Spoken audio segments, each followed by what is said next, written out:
It's Nikki here from Happy Hormones for Life, and today it's a little bit of a sensitive topic for some people this week. I'm talking about sex drive, low sex drive, and low libido, especially as we go through our 40s and 50s and perimenopause and menopause.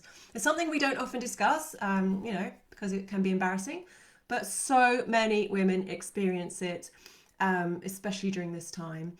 And some of the women I speak to say that it's the last thing they think about. It's the last thing on the to-do list. They're often too exhausted. They just can't get in the mood, or it could be too painful due to dryness. And of course, it's not compulsory as you get older. Some women are very happy not to worry about it anymore, but it can be a real problem if you are wanting that intimacy with your partner and you want a good sex life. So it won't surprise you to know that hormones are often responsible, but not always, but they are often responsible. And because of that, there are things you can do to improve things.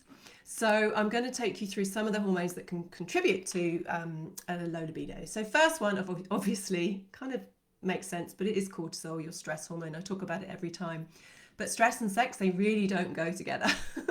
Cortisol, it dampens down your sex hormone, so it makes you more likely to reach for the chocolate rather than your partner. And because cortisol is made from the same precursor hormone, pregnenolone, as the sex hormones, then, when you're stressed and in survival mode, the body is going to prioritize the cortisol production to keep you alive, basically.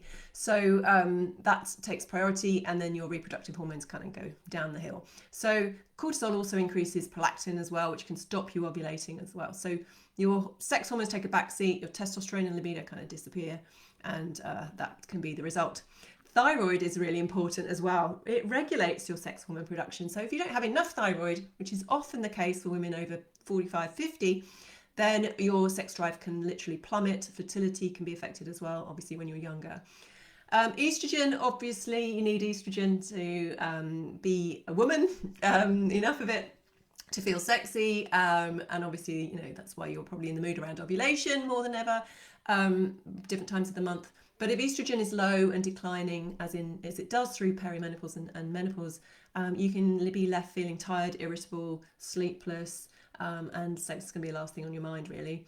Low estrogen as well can be responsible for the dryness as well, the vaginal atrophy, which is not going to help you feel sexy. And you don't want too much estrogen either, because higher levels are particularly common because they fluctuate quite a bit, and that can lead to PMS, bloating, weight gain, and low libido as well. So you need to have balance in all of those areas. Progesterone is really important. You need healthy levels of progesterone to balance that estrogen. It's your anti-stress hormone, so that's definitely going to help.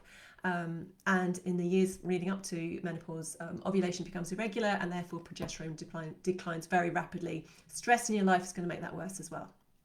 Testosterone, traditionally, thought of as the male hormone, we need it too. Women really need it. It helps with sexual desire, but it's really actually important for the brain, for that motivation and alertness, for bone and heart health as well.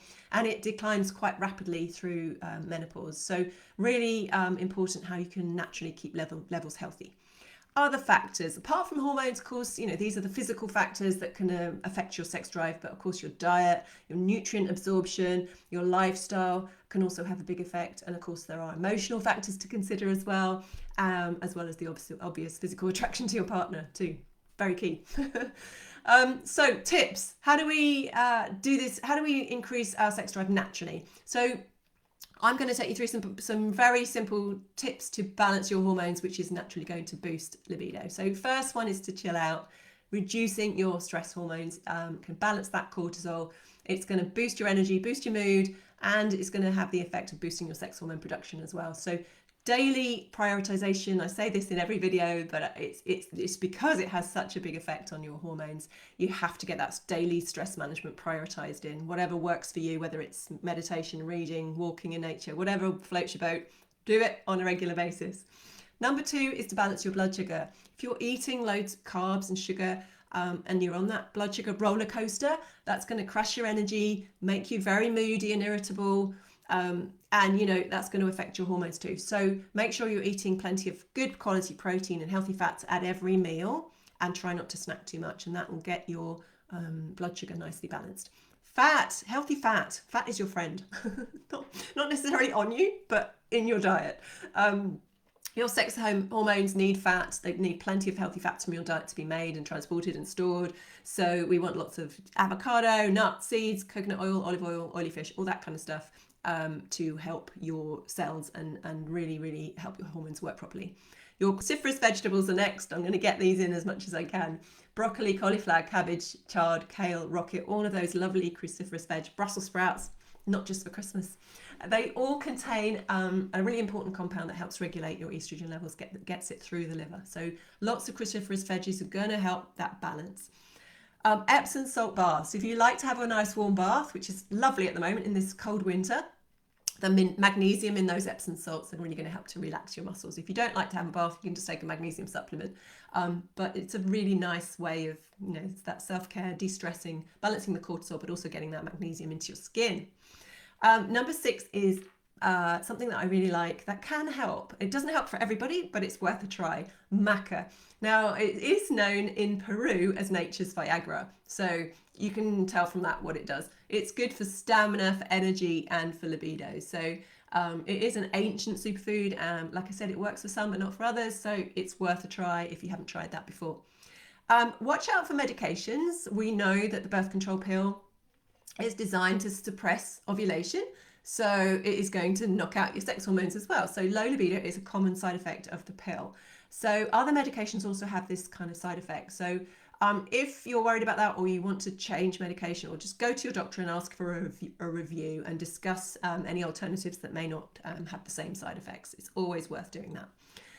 Number 8 is to try some high intensity exercise. Now, only if you're kind of fit and you've got lots of energy. If you're already kind of stressed and overwhelmed and exhausted, HIIT is probably not the best form of exercise for you right now, because it's going to take too much of your reserves.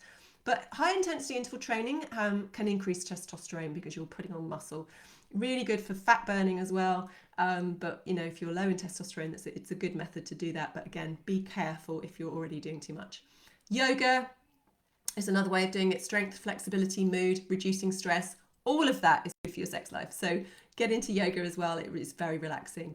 And then lastly, I'm going to talk about detoxing chemicals, particularly on non-organic foods, on plastics, in cleaning and personal care products can mimic your estrogen and mess with your delicate hormone balance. So try and go organic where you can, where you're eating the skins particularly, and also switch to more natural brands of household products and beauty products. If you can, one tiny change at a time, it's going to make small differences.